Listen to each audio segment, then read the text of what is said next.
Hello everyone, आपण पाहत आहोत बाळांनो strength of material. Strength of material मध्ये आपण युनिट नंबर 4 आणि युनिट नंबर 5 चे जे काही इम्पॉर्टंट थिअरी आणि न्यूमरिकल्स आहेत ते आपण आजच्या लेक्चरला डिस्कस करणार आहोत. युनिट नंबर 4 आहे बेंडिंग आणि शियर स्ट्रेसेस. ठीक आहे, यामध्ये थिअरीचे इम्पॉर्टंट टॉपिक्स या ठिकाणी मी तुम्हाला सांगतोय. आता थिअरीचे इम्पॉर्टंट टॉपिक मध्ये तुम्हाला पाहायचंय बाळांनो कन्सेप्ट ऑफ प्युअर बेंडिंग. आता कन्सेप्ट ऑफ प्युअर बेंडिंग म्हणजे काय, तर ज्या ठिकाणी आपण ओनली बेंडिंग कन्सिडर करतो, बीमवर डेव्हलप झालेले शियर फोर्स आपण कन्सिडर करत नाहीत, ओनली बेंडिंग कन्सिडर करतो, या कन्सेप्टला म्हणतात प्युअर बेंडिंग. ठीक आहे, बर बेंडिंग जर डाऊनवर्ड साईडला झालं तर ते पॉझिटिव्ह बेंडिंग आहे.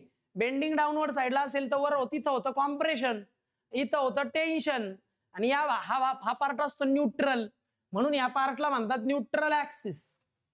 ओके, आणि जर बीमचं बेंडिंग वरच्या बाजूला झालं तर या ठिकाणी इकडे वरती डेव्हलप होतो टेन्शन, इथे डेव्हलप होतो खाली कॉम्प्रेशन, आणि हा न्यूट्रल ऍक्सिस. ओके, निगेटिव्ह असतं जनरली ते.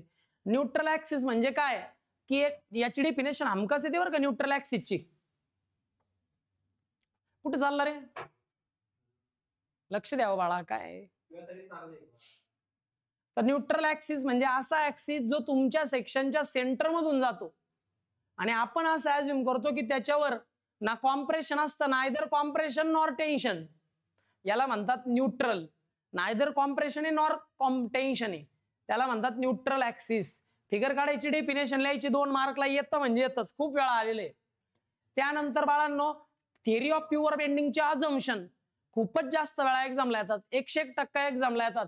प्युअर बेंडिंगचे अझम्पशन की बीम इनिशियली स्ट्रेट होता, अनस्ट्रेस्ड होता, इलास्टिक लिमिट एक्सीड केलेली नाहीये, परत जे काही लॉन्जिट्युडिनल फायबर आहेत ते फ्री आहे एक्सपांड होण्याकरता. बरं, याच्यावर डेव्हलप झालेले जे रिझल्टंट फोर्सेस आहे ते 0 आहे. डिफॉर्मेशन जे शियर फोर्समुळे होतं ते आपण निग्लेक्ट केलेलं आहे, ओनली बेंडिंग कन्सिडर केलेलं आहे. बीमचं मटेरियल आहे होमोजेनियस आणि आयसोट्रॉपिक आहे. बीमचा लॅटरल सेक्शन बेंडिंग होण्याच्या अगोदर आणि बेंडिंग झाल्यानंतर स्ट्रेटच आहे. या सगळ्या अझम्पशन येतात म्हणजे येतात, कमीत कमी 4 अझम्पशन माहित पाहिजे.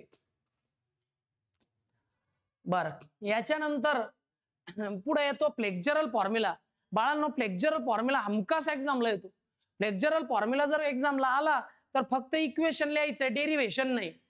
मग हा झाला flexural formula, M upon I sigma b upon y E upon R. प्रत्येक टर्मचं मिनिंग लिहायचं, एवढं करायला 4 मार्क आहेत. हे येतच बघा न्यूट्रल ऍक्सिसचं पॉइंट बरं का. Assumptions of theory of pure bending, pure बेंडिंगचा अझम्पशन आणि फ्लेक्झरल फॉर्म्युला हे एक्झामला येतच.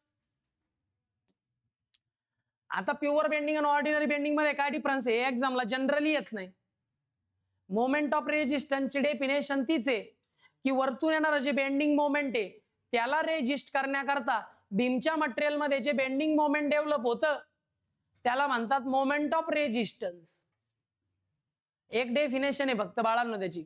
सेक्शन मॉड्युलस जनरली एक्झामला येत नाही, but section modulus is the ratio of moment of inertia to the extreme layer of the beam. Neutral axis पासून extreme layer पर्यंतचं डिस्टन्स म्हणजे वाय. आय अपॉन वाय म्हणलं की झेड, झेड म्हणजे section modulus.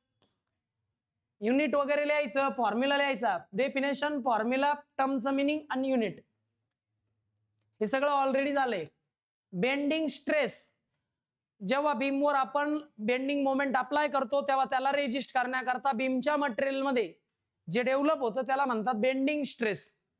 Bending stress हा extreme लेअरला maximum असतो आणि neutral axis वर 0 असतो.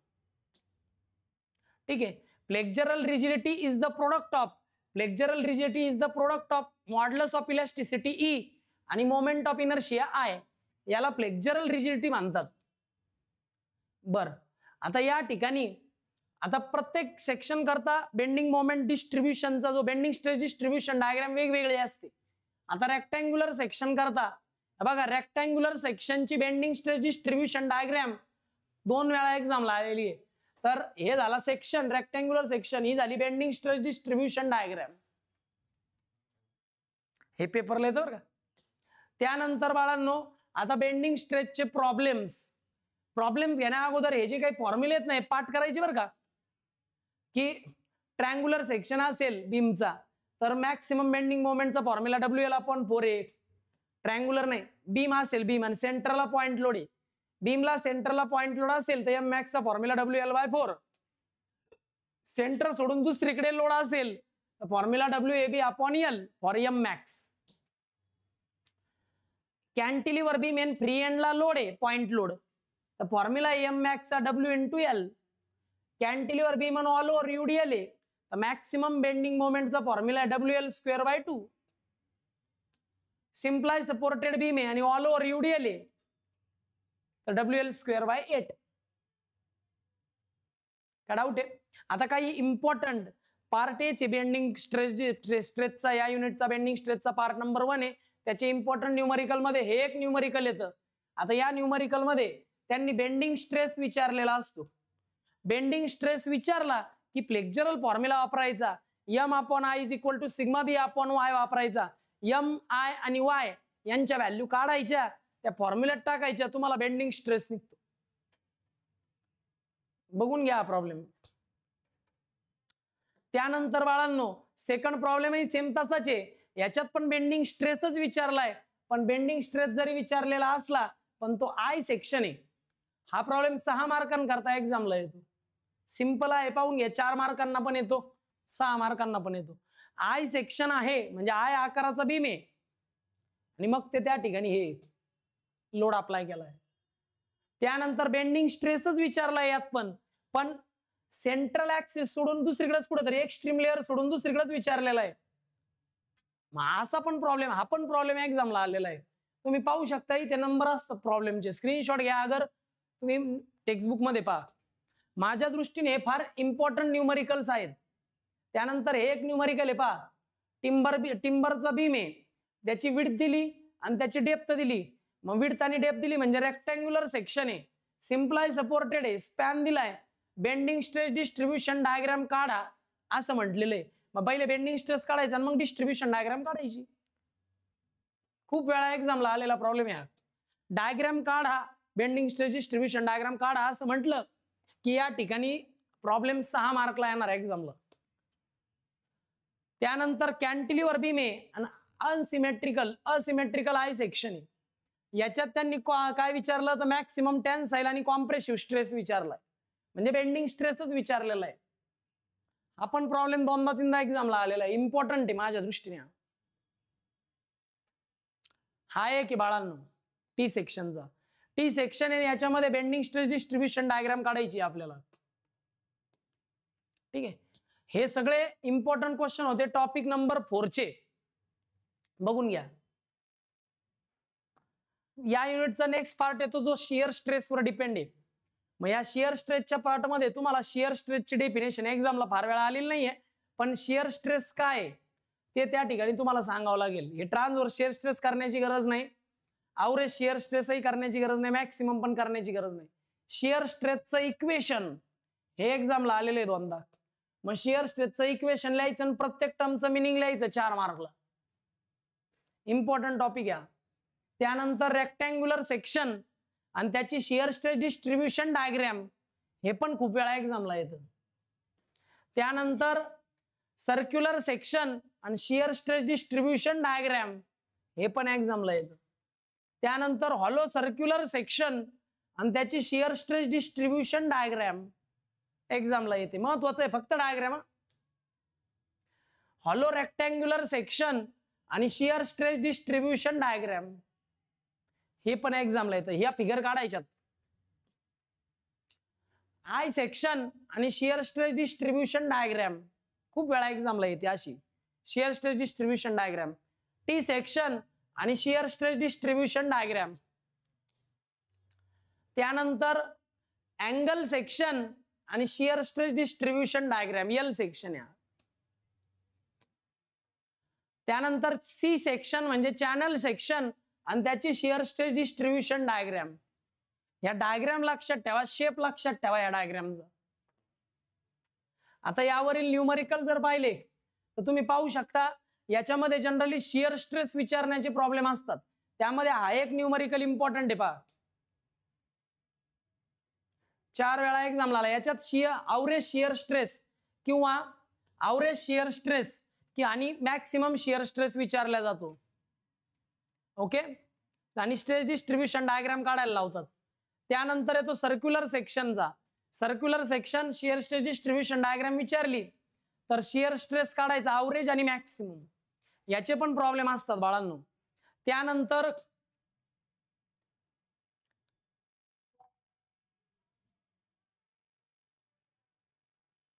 त्यानंतर तुम्हाला करायचे कुठल्याही असा शिअर स्ट्रेसचा असा प्रॉब्लेम ज्याच्यामध्ये कोणत्या पण सेक्शनला मध्येच शिअर स्ट्रेस विचारलेला आहे, त्यासाठी शिअर स्ट्रेस इक्वेशन वापरावं लागतं. हा एक प्रॉब्लेम इम्पॉर्टंट आहे पहा बाळांनो. ठीक आहे. त्यानंतर शिअर स्ट्रेस डिस्ट्रीब्युशन डायग्राम पहा, म्हणजे एक्स्ट्रीम लेअर किंवा सेंट्रल ऍक्सिस सोडून मध्येच विचारलेला आहे शिअर स्ट्रेस. इथं मग तिथं शिअर स्ट्रेस इक्वेशन वापरून काढावं लागतं ते. याचा एक प्रॉब्लेम करताय तुम्ही हा. त्यानंतर रेक्टँग्युलर सेक्शनचा, हॉलो रेक्टँग्युलर सेक्शनचा शिअर स्ट्रेस विचारतात, तो हा प्रॉब्लेम आहे इम्पॉर्टंट. ठीक आहे. यानंतर बाळांनो आय सेक्शनचा शिअर स्ट्रेस सुद्धा खूप वेळा पेपरला येतो बरं का. आय सेक्शनचा तुम्ही पाहू शकता, आय सेक्शनचा शिअर स्ट्रेस विचारलेला आहे. त्यातला आहे बघा, अशी फिगर तुम्हाला शेवटी काढायची आहे. इथे इथे आणि इथे जे शिअर स्ट्रेस आहे ते फाइंड आउट करायचे, त्याची स्पेसिफिक मेथड आहे, ते मी ऑलरेडी लेक्चर मध्ये शिकवलंय. हा प्रॉब्लेम इम्पॉर्टंट आहे आय सेक्शनचा. त्यानंतर टी सेक्शनचा सुद्धा येतो बरं का बाळांनो. टी सेक्शनचा सुद्धा येतो, मग टी सेक्शनचा पण येतो. अशा पद्धतीने हे जे इम्पॉर्टंट क्वेश्चन्स आणि थिअरी आहे ही व्यवस्थित करा. ठीक आहे. युनिट नंतर 4 नंतर आपण पाहणार आहोत युनिट नंबर 5. आता आपण पाहत आहोत युनिट नंबर 5 डायरेक्ट आणि बेंडिंग स्ट्रेसेस. याची थिअरी मी ऑलरेडी लास्ट लेक्चर मध्ये एक्सप्लेन केलेली आहे. त्याच्यात ऍक्सियल लोड, डायरेक्ट लोडची डेफिनेशन आणि फिगर करायची आहे. त्यानंतर तुम्हाला डायरेक्ट स्ट्रेस, ऍक्सियल स्ट्रेस, त्यानंतर इसेंट्रिक लोडमुळे डेव्हलप होणारा इसेंट्रिक म्हणजे बेंडिंग स्ट्रेस, ते सुद्धा तुम्हाला करायचंय. ठीक आहे. हे बाकी काही नाही करायचं, 4 डेफिनेशन तेवढ्या. Direct load, direct stress, eccentric load, bending stress, अशा डेफिनेशन करा. रिझल्टंट स्ट्रेसेस म्हणजे direct stress plus bending stress, direct stress minus bending stress म्हणजे सिग्मा मिनिमम. हे झाले रिझल्टंट स्ट्रेसेस एवढे. ठीक आहे. त्यानंतर पुढे येतं बाळांनो कंडिशन्स फॉर स्ट्रेस डिस्ट्रीब्युशन डायग्रामच्या कंडिशन्स आहेत बघा. Direct stress is greater than bending stress, direct stress is equal to bending stress, आणि direct stress is less than bending stress. या 3 कंडिशन मध्ये आपण हे करू शकतो. बघा या 3 कंडिशन आहे, फिगर पण काढायच्यात. हे इम्पॉर्टंट आहे बरं का, एक्झामला येतंय. 3 कंडिशन या conditions for stress distribution diagram, या 3 कंडिशन आणि या फिगर, हे इम्पॉर्टंट आहे. त्यानंतर तुम्हाला नो टेन्शन कंडिशन करायची आहे की तिथे कॉलमच्या बेसला कुठल्याही मेंबरच्या बेसवर टेन्शन नसावं, 0 टेन्शन असावं. याला म्हणतात नो टेन्शन कंडिशन, आणि हे नो टेन्शन कंडिशन आहे पहा.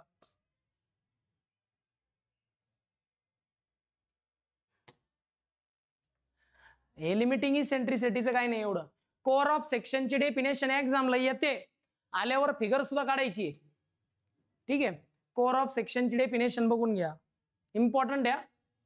त्यानंतर हे बघा यातली एक फिगर काढायची. जनरली ही फिगर काढा, सोपी आहे, इझी आहे. त्यानंतर मिडल थर्ड रूल पण खूप वेळा एक्झामला आलेला आहे, तर मिडल थर्ड रूल सुद्धा त्या ठिकाणी करा. हा मिडल थर्ड रूल आहे. ओके. प्रॉब्लेम जर पाहिले तर बघा हा प्रॉब्लेम इम्पॉर्टंट आहे, 3 ते 4 वेळा एक्झामला आलेला आहे. ठीक आहे. त्यानंतर हा एक तो आता रेक्टँग्युलर सेक्शनचा कोअर ऑफ सेक्शन म्हणजे इसेंट्रिसिटी काढायचा प्रॉब्लेम. हा होता सर्क्युलर सेक्शनचा कोअर ऑफ सेक्शन म्हणजे इसेंट्रिसिटी काढण्याचा प्रॉब्लेम. हा पण इम्पॉर्टंट आहे. तुम्ही नंबर देखील लिहून घेऊ शकता, 5.10.2 आणि 5.10.4. हे खूप वेळा एक्झामला आलेले हातचे मार्क आहे ते. त्यानंतर बाळांनो हा एक प्रॉब्लेम आहे, या ठिकाणी पण तुम्हाला करायचंय बघा. एक शॉर्ट कॉलम आहे, इंटरनल आणि एक्सटर्नल डायमीटर दिला म्हणजे हॉलो सर्क्युलर सेक्शनचा प्रॉब्लेम आहे. याच्यात पण तुम्हाला रिझल्ट आणि स्ट्रेसेस काढायचे आणि इथं वापरायची आहे नो टेन्शन कंडिशन. त्यानंतर बघा हा एक प्रॉब्लेम आहे, रेक्टँग्युलर सेक्शन आहे आणि आपल्याला रिझल्टंट स्ट्रेसेस सिग्मा मॅक्स आणि सिग्मा मिनिमम विचारलेले आहेत. पहिल्या स्टेपला डायरेक्ट स्ट्रेस काढायचा पी अपॉन ए, दुसऱ्या स्टेपला काढायचा सिग्मा बी एम अपॉन झेड. मग दोघांची ऍडिशन मॅक्सिमम येईल, दोघांची सबट्रॅक्शन मिनिमम येईल. जमेल असा प्रॉब्लेम ऑलरेडी शिकवलाय. हा एक प्रॉब्लेम माझ्या लेखी खूप इम्पॉर्टंट आहे, कारण याच्यामध्ये लोड दिलाय व्हर्टिकल ऍक्सिसवर. पूर्ण युनिटमध्ये हा एकच प्रॉब्लेम आहे ज्याच्यात लोड हा व्हर्टिकल ऍक्सिसवर आहे, नाही तर सगळे लोड असे हॉरिझॉन्टल ऍक्सिसवरच आहेत. हा एक प्रॉब्लेम इम्पॉर्टंट आहे. ओके, हा हॉलो सर्क्युलर सेक्शनचा आहे, यात पण सिग्मा मॅक्स सिग्मा मिनिममच विचारलेला आहे. खूप इझी प्रॉब्लेम आहे, 2-3 वेळा एक्झामला आलाय. मी याचं लॉजिक सुद्धा ऑलरेडी शिकवलेलं आहे. ओके, तर बाळांनो अशा पद्धतीने युनिट 4 आणि युनिट नंबर 5 चे इम्पॉर्टंट टॉपिक्स मी या ठिकाणी तुम्हाला सांगितले. पूर्ण 5 युनिटचे इम्पॉर्टंट थेअरीचे टॉपिक्स आणि इम्पॉर्टंट न्यूमरिकल्स या ठिकाणी तुम्हाला मी दाखवून दिले. ते व्यवस्थित करा. काही इम्पॉर्टंट प्रॉब्लेमचे जे काही लेक्चर्स आहेत ते मी तुम्हाला परत अपलोड करतो. ओके, चालेल. काय डाऊट आल्यास विचारा. Bye students.